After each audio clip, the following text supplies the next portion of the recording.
Hello everybody and welcome back to another episode of our Let's Play of 80 Days. Excuse me, I have something in my throat. We are on day 58. We're currently on a ocean liner, the Water Lily, crossing the Pacific on our way to... Actually, are we? Well, no, we're not on the Water Lily anymore. We had to switch at Honolulu after a failed mutiny, but we are back on track. We're heading towards San Francisco, I believe. We're making decent time, I guess. Got about 22 days left to get to London, so hopefully we can make it. Alright, let's see what's going on here. I woke in the middle of the night, convinced that someone was in the cabin with me. I leapt up and charged toward the noise. I hit something soft and person-shaped and familiar. Monsieur Fogg, I cried, and my midnight visitor blinked and straightened and looked about my cabin in genteel surprise. What? He said calmly, pulling his dressing gown closed. Am I doing in your cabin, Passepartout? You would know better than I, monsieur, I exclaimed passionately, rather upturned by his sudden appearance. He took a sharp breath. It seems I've been sleepwalking, he said, his voice almost tremulous. I have not done so since I was a child. Please accept my apologies. Would you like to stay for a while, I asked, sensing his agitation. I am awake, after all. He hesitated for a long moment. I would like that, thank you. But relations deteriorated slightly, even though I showed concern. Okay, so we're on a banana boat. Let's attend to Fogg. Captain Kalani was a heavily pregnant Hawaiian woman who found Monsieur Fogg's English accent a source of great mirth. Say something else, she demanded over breakfast. Please, Mr. Fogg. I distracted her with some idle talk, and my master cast me a grateful look. All in a day's work for a valet of my unimpeachable caliber. We're getting close. Let's converse, see if we can find anything out. Greetings, Captain. Passepartout, take my arm a moment. Can you tell me anything about San Francisco? Okay. What about Salt Lake City? Albuquerque? Someday. You should get a move on. You're not getting any younger. Nice. Gastown can be reached from San Francisco aboard the gyrocopter. That'd be cool. What's Gastown? Some people say some buyers will pay well for woolen cloaks from Gastown. I think Gastown's up in Canada, like Vancouver. Probably, but some buyers will pay well for oil paints from Omaha. Goodbye. Looks like it's up by Vancouver/Seattle.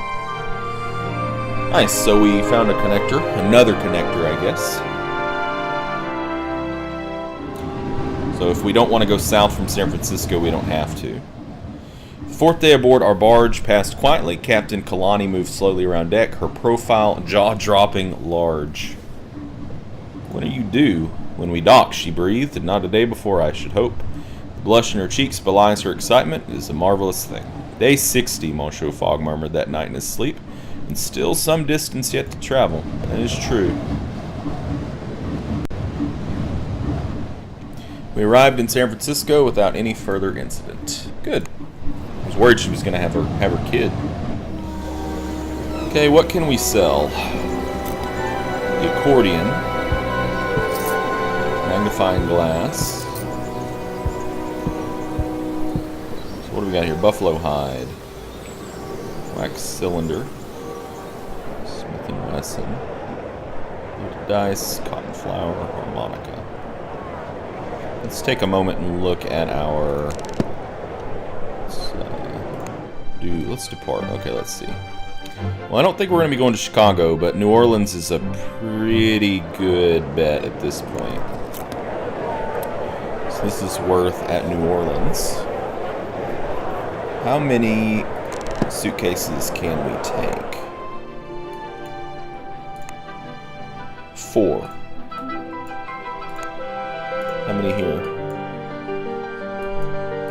Hello?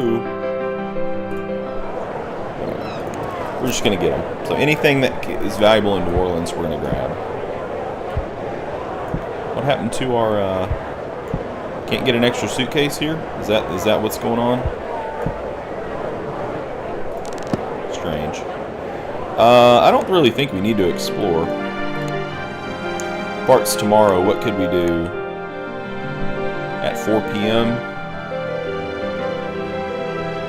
Yeah, let's go. Let's do it. Let's get out of here. Skedaddle. We're burning daylight. We were lucky to arrive in San Francisco just in time to catch the inaugural journey of the Transcontinental Express, which would take us to New York in 8 days, with only a handful of stops along the way. So, if we just took this the whole way, we would get there on day 69. Unfortunately, the thing about New York is that it costs a lot of money to get across. The first day aboard was enjoyable enough. American trains could clearly not compete with their European counterparts, but it was amusing to see them try. The posters proclaimed Pullman's Palace sleeping cars. And while not palatial in the slightest, they were at least serviceable. We sipped cool beer as we rattled through a long stretch of desert in the shadow of tall mountains. I attended to Monsieur Fogg and his delicate stomach, which was not entirely better today. So I think last time we ended up just going straight across here, but this time we're going to dip towards the south. Our fellow passengers were a curious mix of gold and silver prospectors, homesteaders, farmers from all corners of the world, Mormons, missionaries, soldiers, and stiff-necked gentry of various sorts. I gave a young black woman with a deep red bonnet and an infectious laugh a nod of greeting. Her name was Diana. I'm meeting my husband in Cheyenne, she told me. He did construction work in New York, but New York isn't safe anymore. We have enough money to move now. How long have you been apart? Diana tilted her head and tugged on her bonnet charmingly. Oh, 10 years, she said breezily. I've been working in rich white ladies' houses in San Francisco, and he's been constructing buildings in New York. We've only just scraped up enough money to live together. She smiled, nearly glowing with happiness. Where can one else go but New York, I asked, thinking of our journey ahead. New Orleans, she replied. You can take the paddle boat down the Mississippi from Burlington. She laughed, though New Orleans is dangerous in its own way. We talked a little more, and the afternoon wore into evening, and we arrived in the station town of Ogden, close to Salt Lake City. The thing is, like, if we go to New Orleans, I'm pretty sure we can buy that trombone that we can sell for a lot in New York City. Katana. Wow. Yes. Awesome. Okay, so maybe we just go straight for New York here.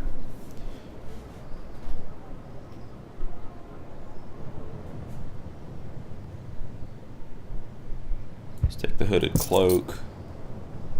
Wax cylinder, because we might go by Chicago. We'll grab shit.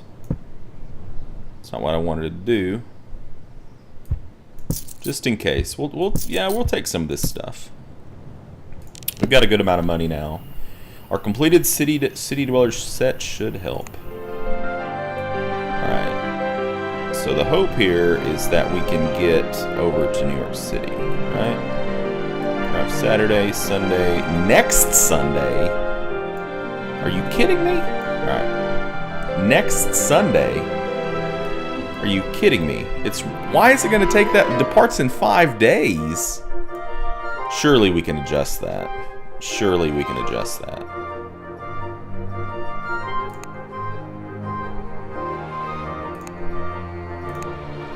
In 3 days, but it requires about 1,500 pounds. Well, it would give us time to hit the bank. We could definitely hit the bank here. Let's do this one. So it leaves in 4 days at 4 p.m. And we'll hit the bank tomorrow. As I sat in the downstairs room of our hotel looking out across the plains, secretly longing for a glass of wine or a cup of coffee, I was approached by a young lady with a wry smile. May I join you? By all means, I answered. She smiled and slid into the seat opposite. I heard you're a traveler. I heard that you're going around the world. We are endeavoring to circumnavigate in 80 days, I told her, or less. Really, she grinned, and how many days have you taken so far? I told her, and she widened her eyes. A whole 63 days of traveling, she replied. You must be tiring of it, surely. More anxious than tired, I replied. We are nearing our journey's end. You are barely halfway around the earth, the girl replied. Is there not still the great Atlantic to cross? We will travel in an airship, I should think, I told her. Airships can cross the ocean in just a couple of days, in less time than it takes the train to cross America. She shook her head, delighted. In the last 30 years, we have irrigated this valley, planted crops, and built half of our temple, she said. Meanwhile, the rest of the world is building a town out of entire countries. I cannot understand it. Most places have many more people than this, I told her. When you have 50, 60,000 people, there's a lot more that one can do in a day. She shook her head. I would love to see a city of that size, but I could not move away from Salt Lake. What my family are doing here and what they are building is too important. It needs every hand and every heart to make it fly. But if else were different, then why, I would hang on to your coattails like a shot, monsieur, and ask you to show me the shores of Europe. When you are old, such a trip will be a matter of a short holiday, I assured her. In 50 years' time, a journey like mine will seem quaint. She sighed. I am already too old for fairy stories, she replied. Perhaps you will be proved right. Perhaps one day people like me will travel all over the world, spreading our good word. The evening was wearing on. The young lady rose and bid me farewell and bon voyage. I watched her go with some relief. Her gaze had been rather too penetrating. Bank opens at 12, huh? Let's explore. New routes. Great. The train stopped at Ogden, but the trip to Salt Lake City was a brief jaunt along a branch road. The land around was well cultivated, with large ranches and wide fields of wheat and corn bordered by hedges of wild rose and clumps of acacias. For a Mormon colony, I was surprised by the lack of churches, but it seemed one temple was enough to suffice their needs as a community. Certainly the town did not seem very densely populated. I knew little of the Mormon faith, but was more intrigued by the Great Salt Lake itself, so took myself to its banks. Encrusted with white salt, they are like Dover's white cliffs in miniature.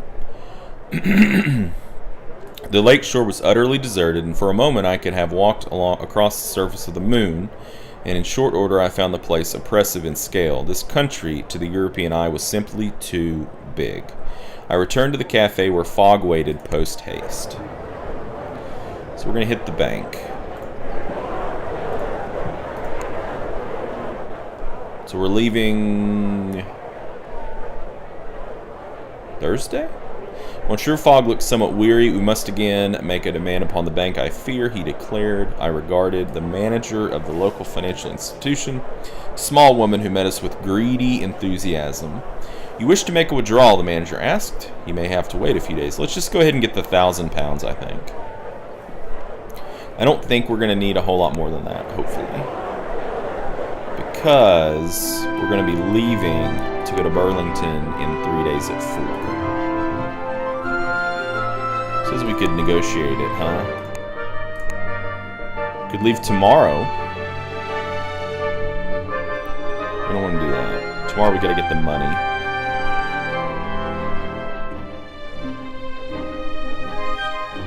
Yeah, let's leave in 2 days at 4. So we renegotiated, basically. That's what we did. We'll get the money tomorrow, and then we'll leave the day after tomorrow. That sounds good. Okay. Hotel.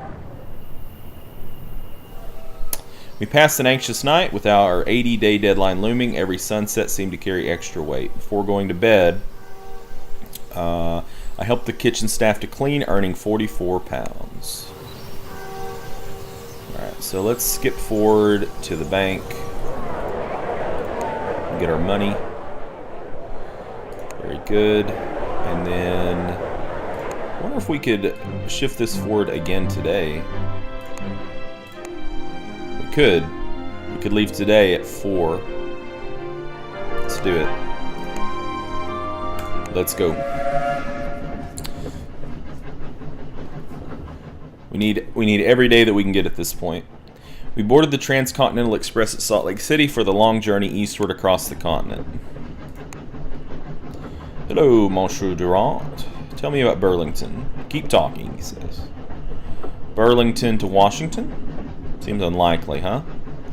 No, who's your father? Who's your daddy? Okay. Burlington to Atlanta?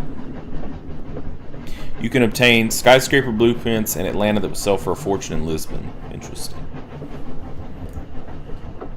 Yeah, I'm done talking here. I don't think there's anything that guy can tell us. Today, a fellow with a painfully trimmed mustache and impeccable suit approached me outside the lavatory. I made way so he could pass by, but he extended a hand to me. "I am Felix Granger," he said. "You are a puzzle."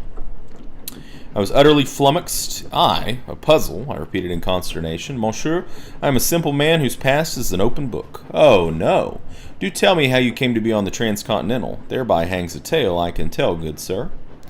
It seemed a probing question, which made me immediately suspicious of his motives. I made some non-committal answer, but he pressed me further. Finally, I excused myself with some fabricated errand. What a strange, ill-mannered fellow. Strange. Mormon temple to be completed within 50 years at least. We stopped at Cheyenne, Wyoming for a few hours in the evening. The trim, mustached fellow disembarked to talk with a 6-foot-tall woman who wore the latest slim-trained skirts and a pistol tucked into her waistband. We watched, none the wiser. At luncheon, I asked a sturdy-looking prospector who looked out of the carriage with an expression of palpable awe. "That's Esther Hobart Morris, the first woman justice of the peace in all of America," he said fervently. "Ain't she something?" The trim, mustached fellow boarded the train again before the last whistle blew, his face drawn and anxious. Burlington in row over gold prices. We were held up by outlaws. They dragged tree trunks over the line and forced the train to a halt. Before boarding, brandishing pistols and sabers, they went to carriage, demanding valuables. I looked at my master, who had a certain glint in his eye, and I did not doubt that he wished to resist these outlaws' demands, being a man with the deepest respect for the law. The lead bandit fired his gun into the air. "The name," he declared, "is Jesse James. Now you give me everything you've got." The saber lifted to my throat. I moved to draw my revolver, but the man knocked my hand aside. "Let's all keep calm, shall we?" he advised. I handed over my wallet. What else could I do? Jesus, 2,000 pounds? Monsieur James smiled a toothy smile and tossed me 10 pounds back in return. "Buy yourself new shoes with that," he said, as he proceeded to also steal my shoes. What a jerk! The saber point moved on. Now it was at Monsieur Fogg's neck. "What about you? You look good for it." I dreaded what Monsieur Fogg's response would be. His gallantry would never acquiesce to such a man. Monsieur Fogg cleared his throat. "I would trouble you to lower your sword," he said. I listened fearful. "You'd trouble me, would you?" Jesse James replied. "Somehow I doubt you would." Monsieur Fogg stiffened a little. His eyes narrowed. I could see he was about to do something terribly rash. I swung for the outlaw with the fist. Not a heavy punch, but enough to send him reeling a touch. And then Monsieur Fogg, with a swoop, battered him over the head with a trunk and threw the man out of our carriage. Through the window, I saw him being picked up by a group of rather surprised soldiers who waved a thank you. "Can we get our money back?" Then the steam engine restarted. We did! Nice. We did not have time to wait for the case to come to trial, but the officers compensated us a little, to the tune of over 1,000 pounds. A kind fellow passenger gave me a spare pair of shoes, and a few hours later we reached Burlington. We disembarked grateful to have arrived in one piece, so relations strengthened slightly, but we did lose 1,000 pounds. We didn't lose everything, but we lost 1,000 pounds. We lost 2,000, gained 1,000 back. Okay. Oil paints would trade well. How much? 400? All right. We don't need the Canadian train timetable. Stetson. Okay. What can we do here? Well, I'd really like to go from Burlington to New York. Is what I'd really, really like. So let's explore. Burlington was situated on the west bank of the Mississippi River and had grown to prominence along with the steamboats that paddled up and down the long stretch of river. The construction of the Burlington Railway route had caused a temporary influx of Chinese and Irish laborers into the town, where many of them drank and generally had a good time. Good times were a scarce commodity in Burlington, or so it seemed to me. The town distinguishes itself in my memory as the place where I managed to buy and then immediately burn a shirt for Monsieur Fogg. He was not terribly understanding. I apologized most profusely, and Monsieur Fogg informed me that he preferred proper action to tedious apologies. This is growing to be a habit, Passepartout. I do not like it. Well, okay. Another night, and the cloak was clock was forever ticking upwards. We made ourselves comfortable for the night, and I went out to explore a little, but found nothing of any particular interest. Well, we've already been to the market. I don't guess we're going to get a chance to explore here. We're going to have to go to New Orleans. Arrives Monday, huh? That's not good. Probably should have stopped at the market again. Actually, I don't think there was anything to be sold in New Orleans. We boarded the Dark Queen, a twin-deck, 6-boiler steam wheeler bound for New Orleans. Mississippi was famed for their luxury of her steamboats, but also for their unfortunate tendency towards catastrophic boiler explosions. I felt lucky, though, and quite certain that nothing ill would befall us on our journey to Crescent City. We were certainly due a good turn, were we not? Mysterious Frenchman captures notorious Jesse James. That's us! We did it! Alright, well, I think that's where we're going to stop, and in our next video, we're going to make our way to New Orleans, and hopefully to New York, and then hopefully to London. So, I'll see you in the next video, folks. Game on.